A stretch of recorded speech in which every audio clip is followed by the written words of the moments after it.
बाबर आजम को टीम से निकालने पर 8.5 रेक्टर स्केल का ज़लज़ला आया है। इतना बड़ा ज़लज़ला पाकिस्तानी टीम के लिए पहले किसी प्लेयर के लिए नहीं आया।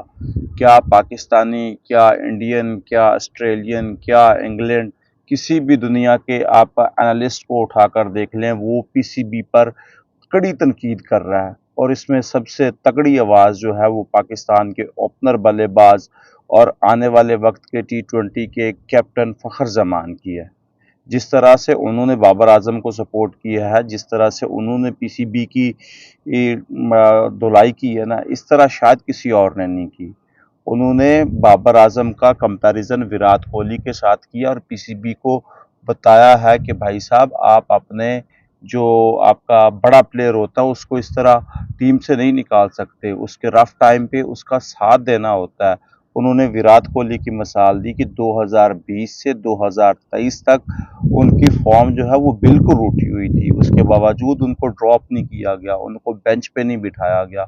उनकी जो एवरेज है ना वो 26 थी, 19 थी और 24 के आसपास थी। बाबर की एवरेज तो फिर कोई अच्छी खासी से भली है, उसके बावजूद आप उनको ड्रॉप कर रहे हैं। फ़खर जमान की एक चीज़ देखने में आई है कि वो पिछले कुछ अरसे से पीसीबी पर खुलकर बोल रहे हैं और इतने खुलकर बोल रहे हैं कि उनका जो बाकी कैरियर है ना उसको शायद वो खा जाए।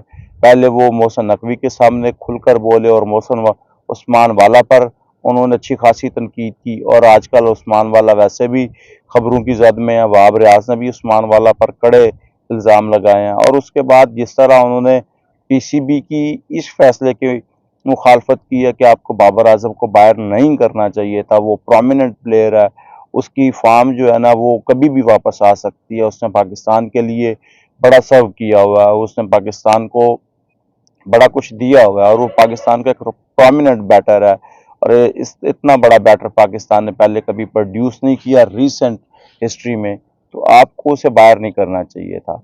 मेरा ख्याल है कि बेशतर लोगों को जो मसला है ना वो बाबर आजम के ड्रॉप लफ्ज से है। अगर आप कह देते हैं ना कि बाबर आजम को रेस्ट दिया गया है तो ये बात काबिल कबूल होती, लोग खुद बाबर जस्टिफाई करने के काबिल होते हैं कि हाँ यार, मैंने कहा था कि मुझे रेस्ट चाहिए, मेरे ऊपर ज़हनी दबाव है, मैं थोड़ी देर अपनी फैमिली को टाइम देना चाहता हूँ, जाके डोमेस्टिक खेलना चाहता हूँ या कुछ भी, तो वो जस्टिफाई हो जाता। लेकिन जब पीसीबी ने ये कहा है कि हम जो है वो ड्रॉप कर रहे हैं, तो ये लफ्ज़ जो है ना ये बड़ा हॉन्ट कर रहा है प्लेयर्स को कि एक इतना बड़ा प्लेयर, उसकी फॉर्म नहीं है पिछली 9 इनिंग से 18 मैचेस में, यानी 18 इनिंग्स में उसकी कोई एक 50 नहीं है तो उसको ड्रॉप कर दिया गया। क्या बाकी टीम सारी की सारी विराट कोहली बनी पड़ी है, ब्रॉडमैन बनी पड़ी है, सचिन तेंदुलकर बनी पड़ी है? बाकी सारी टीम की परफॉर्मेंस भी तो ऐसे ही है, किसी गिनती की किसी एक में कोई परफॉर्मेंस दे देता है तो बस अनफ, उसके बाद सीधे विकेट पे तो इनके बल्ले पे भी बॉल नहीं आ रहा होता, प्रेशर में ये नहीं खेल पा रहे, तो ये इनके लिए बड़ा हॉन्ट होने वाला है। ये जो फैसला इनने किया और यकदम टीम में इतनी बड़ी तब्दीलियां की हैं, भाई साहब, ये पाकिस्तान को घोड़े लगवाने वाली बात है। पाकिस्तान को अगर पता था कि आपने इतनी बड़ी तब्दीलियां करनी है, आपने बाबर आजम, शहीन और नसीम को रेस्ट देनी है, तो ज़रूरी नहीं था कि आप पहले टेस्ट मैच से ही ये फैसला कर लेते।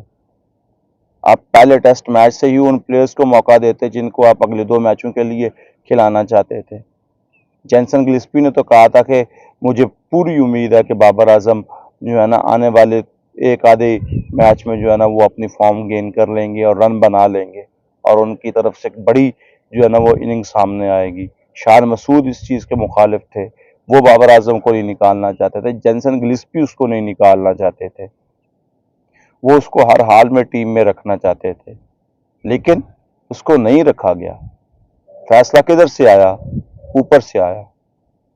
पीसीबी की सिलेक्शन कमेटी में जो लोग भर्ती किए गए हैं वहां से आया, जिनका क्रिकेट से टके का भी क्या कहते हैं, उनका कोई एक्सपोजर नहीं है, उन लोगों की तरफ से फैसला आया। जिनको क्रिकेट का अता पता नहीं है उन लोगों की तरफ से फैसला आया, उन लोगों की तरफ से फैसला आया जो बाबर आजम से बुग़्ज़ रखते हैं, जो बाबर आजम की परफॉर्मेंस से जलते हैं। बाबर आजम को डेफिनेटली टाइम चाहिए था, बाबर आजम की मजबूरी थी, ज़रूरत थी टाइम।